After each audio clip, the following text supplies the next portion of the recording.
Ya tamam ya yani. Ben Giresin hocam.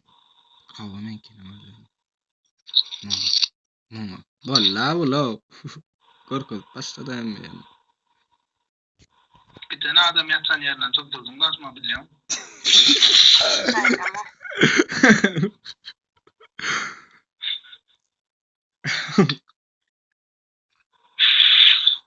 Verirsin.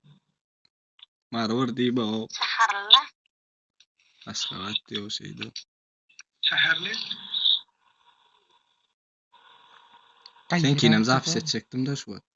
Mardan o değil mi o erkek kolu? Vurulacak. Demce vezered. Nine seyret moda ortray dırnak ben her türlü nemedi.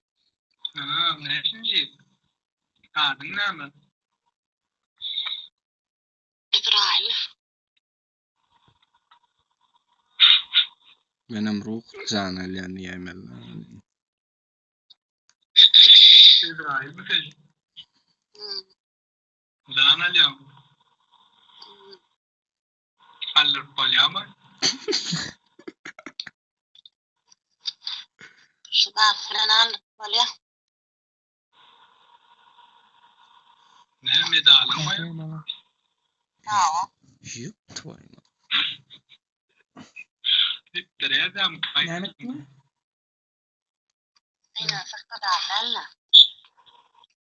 Ne medalım? Ne bileyim. Eşin çalışmaya geldim. Ne dipter taptın mı buraya? Bifter değil ol. Ne medalım? Yolda var ya. Ya let's come on. Gör bakalım.